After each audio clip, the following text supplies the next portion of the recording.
Salam sejahtera bagi kita sekalian.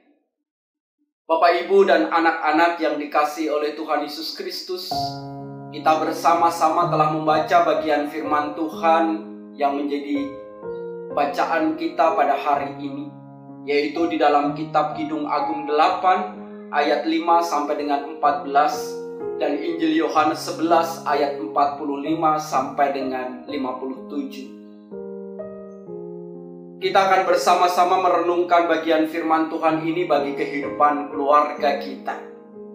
Bapak, Ibu, dan anak-anak yang dikasihi Tuhan, jikalau di dalam kehidupan ini ditanyakan kepada kita, kehidupan keluarga yang seperti apa sih yang kita harapkan atau yang ingin kita alami di tengah-tengah kehidupan ini, maka dengan cepat pasti kita akan mengatakan untuk menjawab pertanyaan itu dengan kalimat bahwa kami ingin keluarga kami hidup dalam kebahagiaan.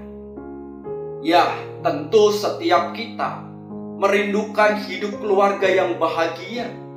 Tidak ada di antara kita yang menginginkan keluarga kita menjadi keluarga yang tidak bahagia, keluarga yang hidup dalam kebencian, keluarga yang hidup dalam ketidaktenangan.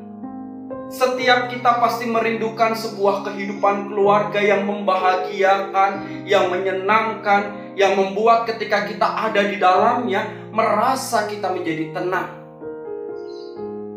Nah, bagaimana kita bisa membangun kehidupan keluarga yang seperti itu?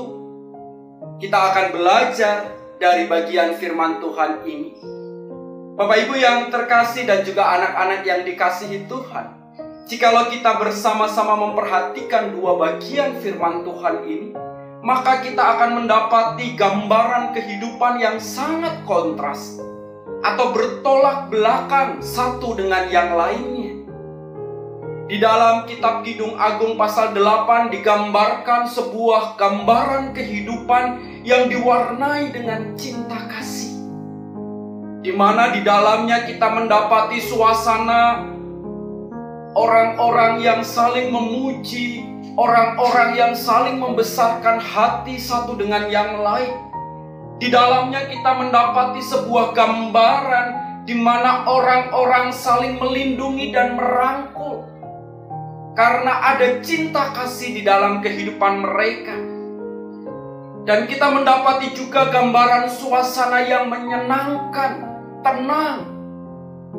Dan ini bertolak belakang dengan gambaran yang terdapat di dalam Yohanes 11 ayat 45 sampai dengan 57. Sebuah suasana yang diwarnai dengan iri hati, kehidupan yang diwarnai dengan iri hati. Dan apa yang terjadi di dalamnya? Kita mendapati gambaran orang-orang yang kental dengan nuansa kebencian.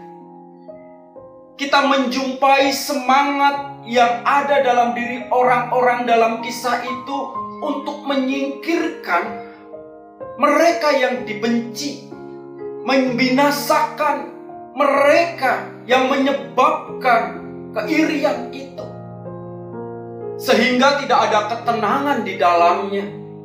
Bahkan yang muncul adalah suasana ketegangan. Nah, demikianlah juga di dalam kehidupan kita sebagai keluarga. Ketika di dalam keluarga kita diwarnai dengan iri hati, maka suasana kehidupan keluarga kita menjadi suasana yang tidak menyenangkan. Suasana kehidupan dalam rumah tangga kita akan terasa menegangkan. Kita berusaha untuk menyingkirkan, merendahkan yang lain, dan menganggap yang lain tidak ada dan layak untuk dijauhi. Dan tentu sikap yang seperti ini tidak akan melahirkan kebahagiaan dalam hidup keluarga kita. Supaya kita bisa membangun kehidupan yang dipenuhi dengan kebahagiaan, maka mau tidak mau kita harus membudayakan cinta kasih dalam kehidupan keluarga kita. Sebab kehidupan yang membahagiakan adalah kehidupan yang diwarnai dengan cinta kasih. Sementara iri hati hanya akan melahirkan kebencian dan ketidakbahagiaan.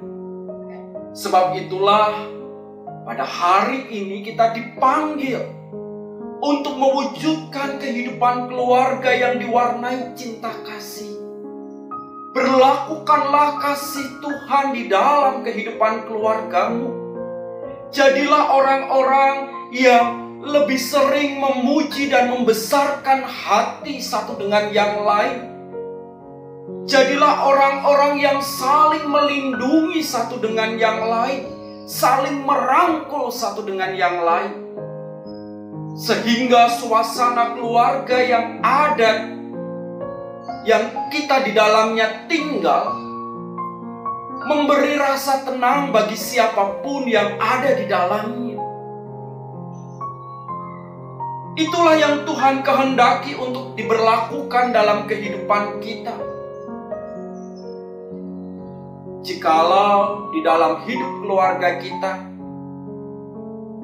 melakukan segala sesuatunya didasari oleh cinta kasih, maka siapapun yang tinggal di dalam keluarga kita akan mengalami kebahagiaan hidup bersama dengan kita. Namun sebaliknya, kalau kita sudah dirasuki dengan iri hati, maka dalam hati kita akan timbul kebencian. Dan kebencian itu akan membuahkan suasana yang tidak menyenangkan. Karena itu, jangan beri ruang pada iri hati di tengah keluarga kita, tapi sediakan ruang buat cinta kasih, supaya setiap anggota keluarga mengalami kebahagiaan hidup dalam keluarga kita. Tuhan memberkati kita di dalam membangun keluarga yang Tuhan kehendaki. Amin.